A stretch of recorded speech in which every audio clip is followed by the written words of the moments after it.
சர்க்கரை வள்ளிக்கிழங்கு வச்சு நல்ல ஒரு சூப்பர் டேஸ்ட்டான ஸ்வீட் ரெசிபி தான் இந்த வீடியோவில் நாம் பார்க்க போகிறோம். Hi friends, welcome to 90s ஜெனா சேனல். என்னோடய சேனலை ஃபஸ்ட் டைம் பார்க்குறவங்க சப்ஸ்கிரைப் பண்ணிவிட்டு பக்கத்தில் இருக்கிற பெல் பட்டன் அழுத்திக்கோங்க. இப்போ நாம் தேவையான அளவு சர்க்கரை வள்ளிக்கிழங்கு எடுத்து அதை குக்கரில் சேர்த்து வேக வச்சு எடுத்துக்கலாம். நான் இன்றைக்கி ஒரு பெரிய சர்க்கரை வள்ளிக்கிழங்கு எடுத்து அதை 5 பீஸாக கட் பண்ணி குக்கரில் சேர்த்து தேவையான அளவு தண்ணி ஊற்றி மூடி வச்சு ஒரு 3 விசில் வேக வச்சு எடுத்துக்க போகிறேன். குக்கரில் வேக வைக்க விருப்பம் இல்லைன்னா இட்லி பாத்திரத்தில் கூட ஆவியில் வேக வச்சு எடுத்துக்கலாம். தோலோடவே வேக வச்சு எடுத்துக்கோங்க. இப்போ குக்கர் மூடி போட்டு ஒரு 3 விசில் அது வேகட்டும். இப்போ நம்ம இன்னொரு மிக்சிங் பவுலில் ஒரு 1/2 கப் அளவு ரவை எடுத்துக்கலாம். கூடவே ஒரு 4 ஸ்பூன் அளவு நாட்டு சர்க்கரை சேர்த்துக்கலாம். சர்க்கரை வள்ளிக்கிழங்கோட இனிப்பு சுவையை பொறுத்து நாம் இனிப்பு சேர்த்துக்கலாம். தேவைக்கேற்ற மாதிரி சேர்த்துக்கோங்க. இப்போ இதில் ஒரு 1/2 கப் அளவு காய்ச்சி ஆற வச்ச பால் சேர்த்துருக்கேன். இப்போ இதில் கொஞ்சமாக ஒரு பிஞ்ச் அளவு உப்பு சேர்த்துக்கலாம். இப்போ இதை நல்லா கலந்து விட்டுட்டு ஒரு மூடி வச்சிடலாம். ரவை நமக்கு நல்லா ஊறி வரட்டும். நாம் வேக வச்சுருக்கிற சர்க்கரை வள்ளிக்கிழங்கு நல்லா வெந்து ஆறி அதோட தோலெல்லாம் உரித்து எடுக்க தண்டியும் இது நல்லா ஊறட்டும். பால் கூட தேவைன்னா தண்ணி சேர்த்தும் ஊற வச்சுக்கலாம். நான் இப்போ கொஞ்சமாக தண்ணியும் சேர்த்து ஊற வச்சுருக்கேன். இப்போ இது இருக்கட்டும், மூடி வச்சிடலாம். இப்போ நம்ம வேக வச்ச சர்க்கரை வள்ளிக்கிழங்கு 3 விசில் வச்சு ரெடியாக இருக்குது. நல்லா வந்துடுச்சு. அதோட தோலை நீக்கிட்டு எடுத்துக்கலாம். இப்போ இது எல்லாத்தையும் இந்த கரண்டி வச்சு நல்லா கட்டிகள் இல்லாமல் நல்லா மசிச்சு எடுத்துக்கலாம். எப்போதுமே சர்க்கரை வள்ளிக்கிழங்கு நல்ல தோலோடு வேக வச்சு அப்புறமா உரித்து சாப்பிட்றது நல்லது. அப்போ தான் அதில் உள்ள சத்துகள் முழுமையாக கிடைக்கும் நமக்கு. தண்ணி ஊற்றி வேக வைக்கிறத விட இட்லி பாத்திரத்தில் ஆவியில் வேக வைக்கிறது அதை விட நல்லது. இதில் நார் சத்து அதிகம் இருக்கிறதுனால செரிமானம் சம்பந்தமான பிரச்சனைகளை தீர்க்கிறதுக்கு உதவுது. கண் பார்வையை மேம்படுத்தி கண் புரை போன்ற பிரச்சனைகளை தடுக்கிறதுக்கும் உதவுது. உடலை நோய் தொற்றுகளிலிருந்து பாதுகாத்து நோய் எதிர்ப்பு சக்தியை வலுப்படுத்துது. இதில் நார் சத்து நிறையா இருக்கிறதுனால நமக்கு வயிறு நல்லா நிரம்பி இருக்கிற ஃபீலிங்கை ரொம்ப நேரம் தருது. அதனால் உடலில் தேவையற்ற கொழுப்பு சேர்வதை தடுக்குது. இதயத்தை ஆரோக்கியமாக வச்சுருக்கிறதுக்கும் சருமத்தை பாதுகாப்பாக வச்சுருக்கிறதுக்கும் ரொம்பவே ஹெல்ப் பண்ணுது. இப்போ இதை கட்டிகள் இல்லாமல் நல்லா மசிச்சாச்சு. இப்போ நாம் ஊற வச்சுருக்கிற ரவையை ஓப்பன் பண்ணி பார்க்கலாம். இப்போ இது நல்லா ஊறி வந்திருக்கு. கரண்டி வச்சு நல்லா ஒரு தடவை கலந்து விட்டுட்டு நம்ம மசிச்சு வச்சுருக்கிற சர்க்கரை வள்ளிக்கிழங்கை இதில் சேர்த்துக்கலாம். இப்போ இதில் சேர்த்ததுக்கப்புறமா எல்லாத்தையும் நல்லா கலந்து விட்டுடலாம். இப்போ இதை லைட்டாக கரண்டி வச்சு கலந்து விட்டுட்டு 2 ஸ்பூன் அளவு துருவின தேங்காய் சேர்த்துக்கலாம். இப்போ இதில் ஒரு 1/4 ஸ்பூன் அளவு ஏலக்காய் பொடி சேர்த்துக்கலாம். ஏலக்காய் பொடியாக இல்லைன்னா ஏலக்காவை நல்லா நுணுக்கிட்டு சேர்த்துக்கலாம். சேர்த்து இப்போ நல்லா கையால் நான் பிசைஞ்சுக்கிறேன். கையால் கலந்துக்கிட்டோன்னா எல்லாத்தையும் ஒன்று சேர்த்து கலந்துக்கிறதுக்கு நல்லா வசதியாக இருக்கும்.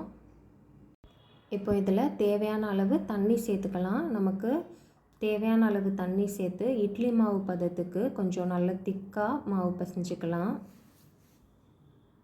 மொத்தமாக தண்ணி சேர்த்துறாமல் கொஞ்சம் கொஞ்சமாக தண்ணி சேர்த்து நல்ல திக்கான மாவாக பிசைஞ்சு எடுத்துக்கலாம். நல்லா இந்த மாதிரி கலந்து வச்சதுக்கப்புறமா ஒரு கரண்டியால் மாவை எடுத்து வச்சோன்னா இந்த மாதிரி இருக்கணும். நல்ல திக்கான இட்லி மாவு பதத்துக்கே இருக்கணும். இப்போ நாம் ஸ்வீட் ரெடி பண்ண ஆரம்பிச்சிடலாம். அதுக்கு ஸ்டவ் ஆன் பண்ணி அடுப்பில் ஒரு பேன் வச்சுக்கலாம். அதில் தேவையான அளவு நெய் சேர்த்துக்கலாம். நெய் பிடிக்காதவங்க நெய்க்கு பதிலாக எண்ணெய் கூட சேர்த்துக்கலாம். இப்போ நாம் ரெடி பண்ணி வச்சுருக்கிற மாவை தேவையான அளவு எடுத்து உள்ளே வச்சுக்கலாம். நான் இப்போ ஒரு 1/2 கரண்டி அளவு மாவு சேர்த்துருக்கேன். மாவு உள்ளே சேர்த்துட்டு தோசைக்கு நாம் விரித்து விடுற மாதிரி ரொம்ப விரிவாக விரித்து விடக்கூடாது. லைட்டாக கரண்டியோட அடிப்புறத்தை வச்சு மட்டும் தட்டி விட்டுக்கலாம். கொஞ்சம் திக்காக இருக்கிற மாதிரியே இந்த மாதிரி தட்டி வச்சிடலாம். இது பொறுமையாக மிதமான தீயிலையே தான் வேக வச்சு எடுக்கணும்.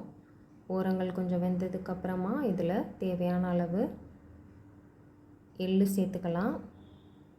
எள்ளு சேர்க்க விருப்பம் இல்லைன்னா ஸ்கிப் பண்ணிடலாம். இல்லை கருப்பு எள்ளு பிடிக்காதுன்னா வெள்ளை எள்ளு கூட சேர்த்துக்கலாம். அடிப்புறம் நல்லா வேகிறதுக்கு முன்னே நாம் கரண்டி விட்டு எடுக்க ட்ரை பண்ணோன்னா நமக்கு வராது.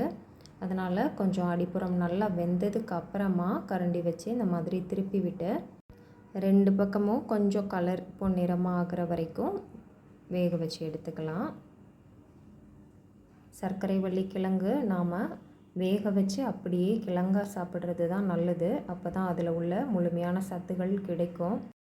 ஆனால் சிலர் சர்க்கரை வள்ளி கிழங்குனாலே சாப்பிட மாட்டாங்க. அப்படி சாப்பிடாத பட்சத்தில் இந்த மாதிரியாவது செஞ்சு கொடுத்தோன்னா இதிலிருந்து முழுமையான சத்துக்கள் கிடைக்கலனாலும் ஓரளவு அதில் உள்ள சத்துக்கள் கிடைக்கும். 2 பக்கமும் இந்த மாதிரி நல்லா கொஞ்சம் கலர் சேஞ்ச் ஆகி வெந்ததுக்கப்புறமா இதை எடுத்துக்கலாம். இதே மாதிரி மீதம் இருக்கிற எல்லா மாவுலையும் செஞ்சு எடுத்துக்கலாம். அதிகமான தீயில் அவசரமாக செஞ்சு எடுக்கணும்னு நினச்சோன்னா நமக்கு அடியில் தீஞ்சிரும். அப்புறம் வெந்து வராது, கரெக்டான பக்குவத்தில் எடுக்க வராது. நல்லா கரெக்டான பக்குவத்தில் இதை செஞ்சு எடுத்தோன்னா நல்ல டேஸ்ட்டு சூப்பராக இருக்கும். இப்போ நமக்கு மாவு எவ்வளவு தேவையோ, ஒரு கரண்டி தேவைன்னா ஒரு கரண்டி அளவு ஊற்றிக்கலாம். ரொம்ப அகலமாக ஊற்றாமல் கொஞ்சம் சின்னதாக ஊற்றினோன்னா தான் நமக்கு எடுக்கிறதுக்கு வசதியாக இருக்கும். இல்லைனா பிஞ்சு பிஞ்சு போகிறதுக்கு வாய்ப்பு இருக்குது.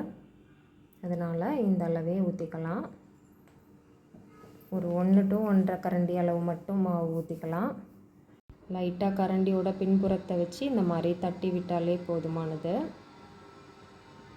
கொஞ்சம் வெந்ததுக்கப்புறமா இது மேலே எள்ளு தூவிக்கலாம். எள்ளுலேயும் நிறையா சத்து இருக்குது. இந்த மாதிரி எள்ளையும் சேர்த்து கொடுத்தோன்னா சாப்பிட்றதுக்கும் நல்லாயிருக்கும், பார்க்குறதுக்கும் நல்லாயிருக்கும். அதில் உள்ள சத்துக்களும் கிடைக்கும் நமக்கு. 2 பக்கமும் நல்லா திருப்பி விட்டு வெந்ததுக்கப்புறமா எடுத்துக்கலாம். இப்போ நமக்கு ரொம்பவே டேஸ்டான ஹெல்த்தியான ஈவினிங் ஸ்நாக்ஸ் ரெடி ஆயிடுச்சு. சர்க்கரை வள்ளி கிழங்கே சாப்பிடாத குழந்தைங்களுக்கெல்லாம் இதை மாதிரி தாராளமாக செஞ்சு கொடுக்கலாம். கண்டிப்பாக எல்லோரும் இந்த மாதிரி செஞ்சு பாருங்கள். செஞ்சு பார்த்துட்டு எப்படி இருக்குன்னு சொல்லி எனக்கு கமெண்ட் பண்ணுங்கள். என்னோடய சேனல் பிடிச்சிருக்குன்னா லைக் பண்ணுங்கள், சப்ஸ்கிரைப் பண்ணுங்கள். தேங்க்ஸ் ஃபார் வாட்சிங்.